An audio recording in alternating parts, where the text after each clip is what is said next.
This is how you stay warm. Hey, Midnight. Yeah, the other little one's over here in the heat.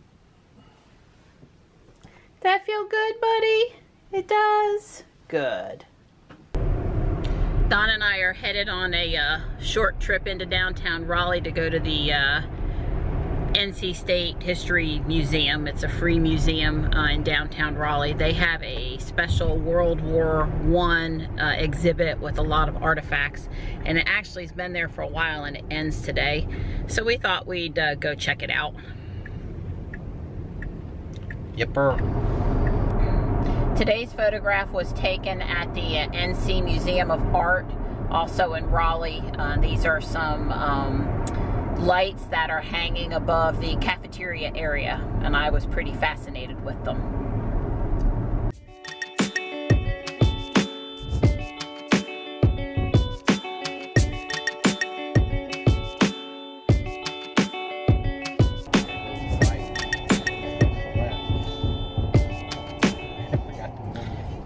Well, I was slow to start the camera, but Don allowed the car to parallel auto park here. I didn't want it to go any further. Way cool. Don stopped auto park so that I would be able to open my door because of that pole there. But the car, well, it wasn't considering the pole as part of it stopping in the space appropriately. But I did a good job of not getting too close to the curb, but, you know, being in line with the other cars. So the theme of this exhibit is that women's clothes went through a lot of change in the last 200 years, and men's clothing basically stayed the same. The suit on the left here is from 1869, and the suit on the right is from 1930. Looks very similar to what a man would wear today. But the exhibit has a lot of ladies' dresses, and they're all very, very different. Even in a 10 or 15 year period, they're very different. Here they're showing how military uniforms in World War II played a significant role in how women's clothes were non-military, saying that they basically only differed in color.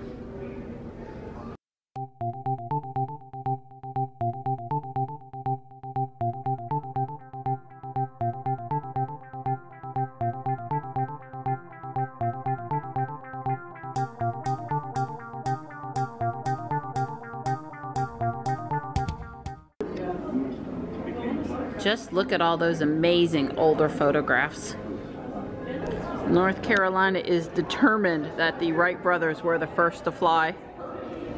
Yeah, when I first moved to North Carolina back in the early 80s, I read a book on the Wright brothers. It's not the current one by David Attenborough, but a much older book, and it was quite exhaustive. And it talked about how lucky we are to have these photographs. Basically, after the Wright brothers, after they flew, they basically packed up all their stuff and went and, I wouldn't say hid, but basically ducked out of the public eye until they got their patent. They didn't talk about it, didn't want to show anything because they didn't want to give anything away. So they stored all these photographs and glass plates up in their Dayton, Ohio workshop. And then there was this huge flood that flooded Dayton, Ohio, and it flooded their workshop, and it was just a pure fluke luck that the photographs were like on an upper shelf or in a box on a shelf. If they'd have been anywhere, pretty much anywhere else, they would have been all destroyed by the water from the flood. Wow.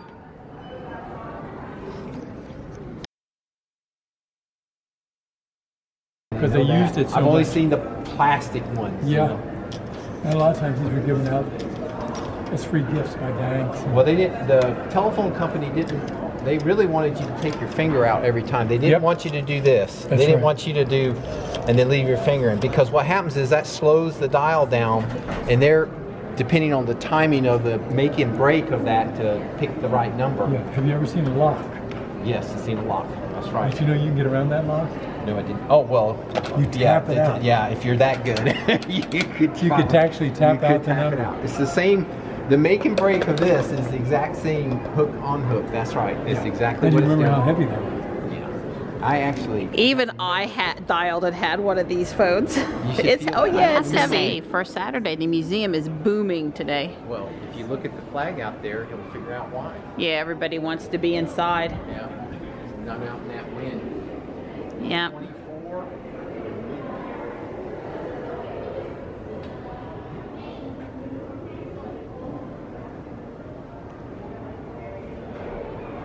Over there to the left, the dome has the Natural History Museum, and there are dinosaurs in that dome and aerodactyls flying from the roof line. So this is a real flag from World War I, 119th Infantry, 30th Division. Soon. Get ready.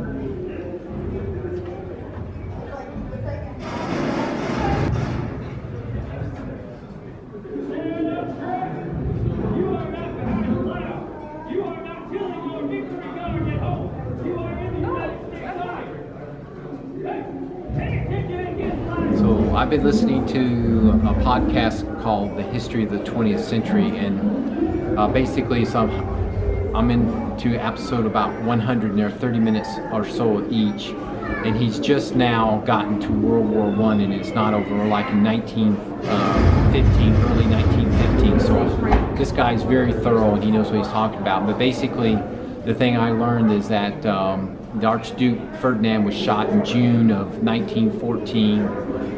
Things deteriorated over the next 4 weeks, and basically Germany and Austria declared war the last week of July and started fighting on France.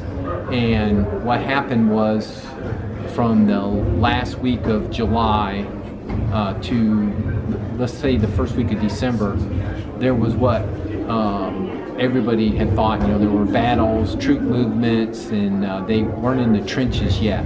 But by December 1914, which is basically 5 months, all the military maneuvering and all the territories had all been taken.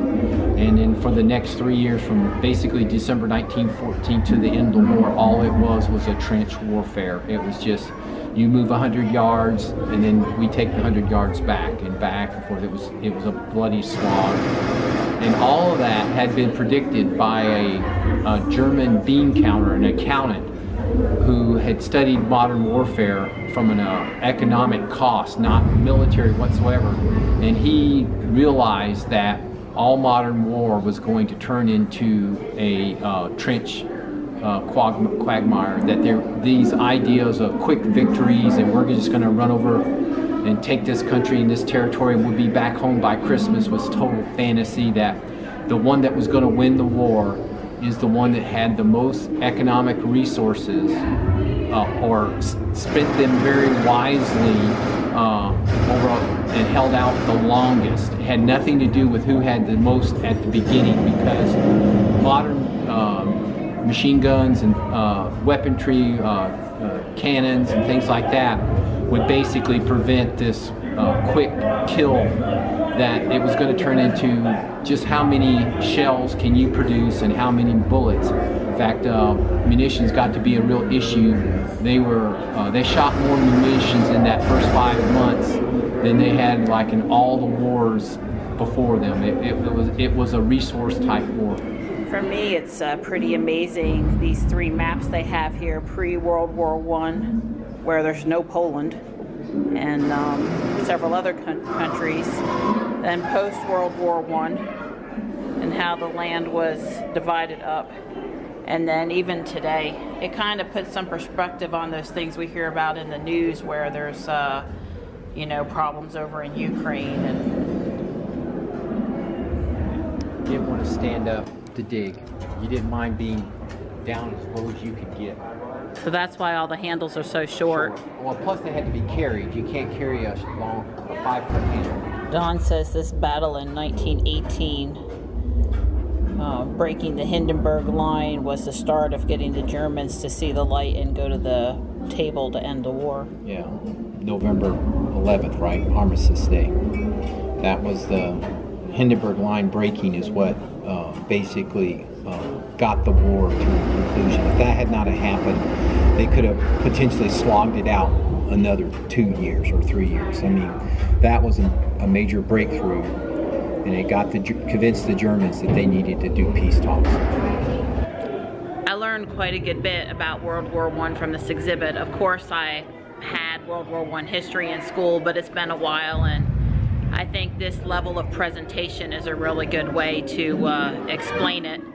But also, I think the most impressive thing about this exhibit is all of the artifacts. There are some amazing World War I artifacts in this exhibit.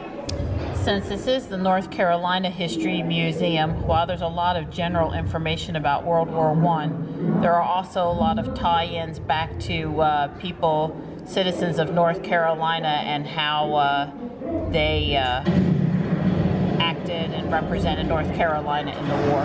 So we have Colonel Joseph H. Pratt to thank for many of the relics that are in this exhibit. So there was a lot of art that came out of World War I, from camouflaging equipment to war recruitment posters, but also men out on the battlefield. They did a lot of artwork also.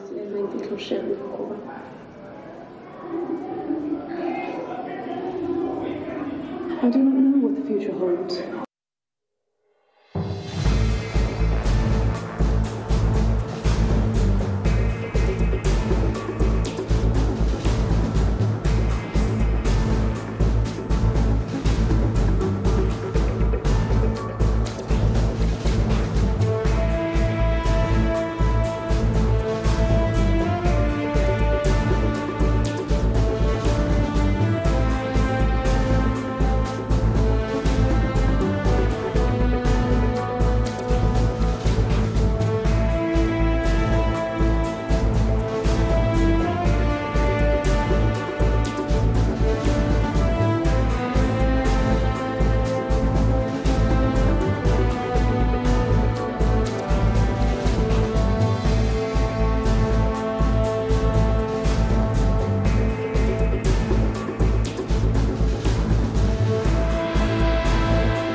So I was here with Joey a couple of years ago, and there was a volunteer here at the Dale Earnhardt car, and he let Joey go inside and I guess hold the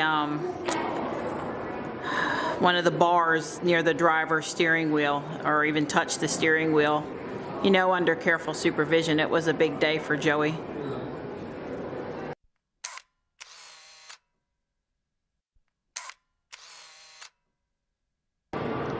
So the museum hosts a complete historical account of North Carolina history. We've been through that part of the exhibit many times before, and we're making a quick pass today. But this is a fascinating house that's been moved inside the museum, the fourth oldest known dwelling in North Carolina.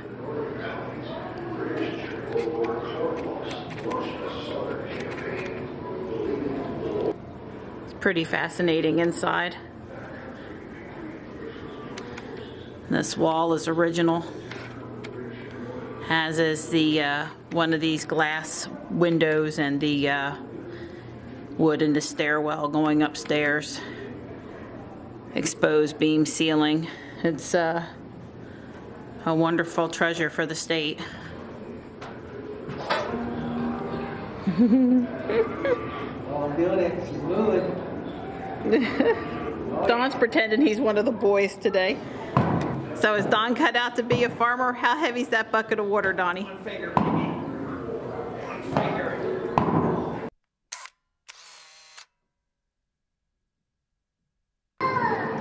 When my boys were little, they loved these exhibits. Okay, make something else go. Teacher, she's busy teaching. It's kind of silly, but this is my favorite exhibit in the museum. And it's because of the photographic aspect here. There's actually only 2 textile machines. And through the use of mirrors, they've made it seem endless. And it's just really pretty cool.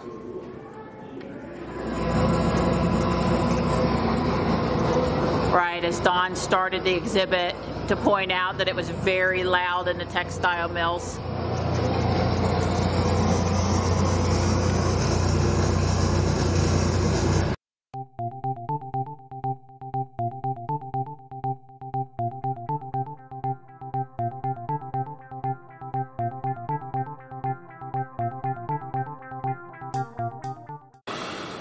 Cotton and textiles, furniture building, and tobacco, leading state industries.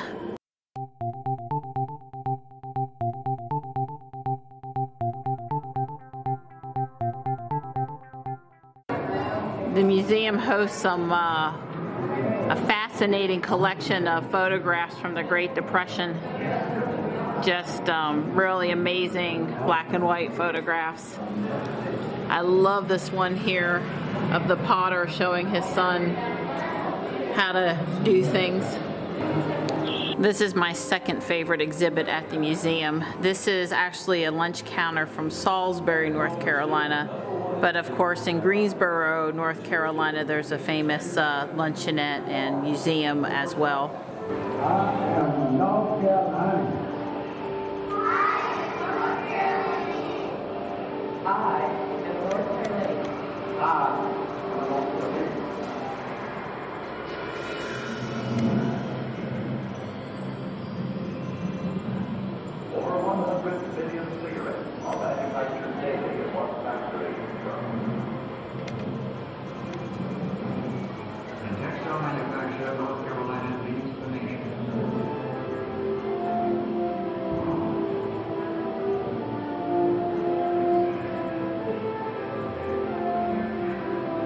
Thomasville Furniture Industry says it will shut down its last factory in Thomasville.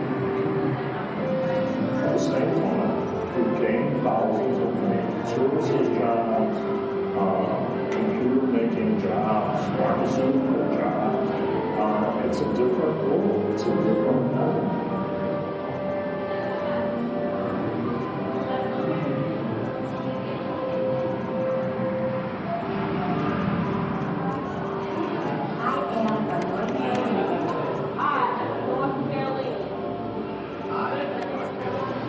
We have to go back outside to get to the car, and we didn't want to bring jackets in and hold them for 2 hours, so.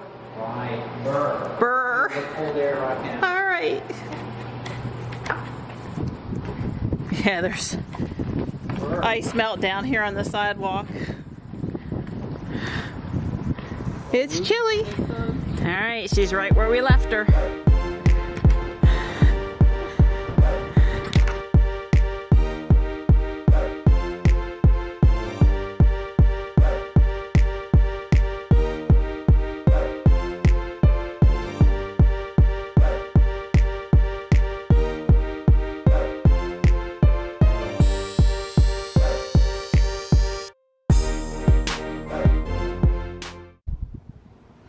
So the History Museum's not far from the NC Seafood Restaurant at the Farmer's Market. And the Farmer's Market is not too far from Yates Mill Pond on the way back to Fuquay. And I've never seen it frozen like this. I've lived in the Raleigh area since 1993. And I know I've been coming to the mill in earnest since 2000, and I've never seen it frozen like this. Wow, it's really interesting how, I'm gonna say a duck or a goose has gone across the ice and created these footprints. They start from under the bridge and then they lead all the way over to the other side over here. Pretty cool. Considering I'm doing my normal jackets are so totally unnecessary thing. That was a bit nippy, but very much worth getting out of the car. Don's waiting for me over here so I didn't have to walk too far. Normally it's a really nice 1 mile walk around the mill pond, but nah, not right now. Not when it's 25 out.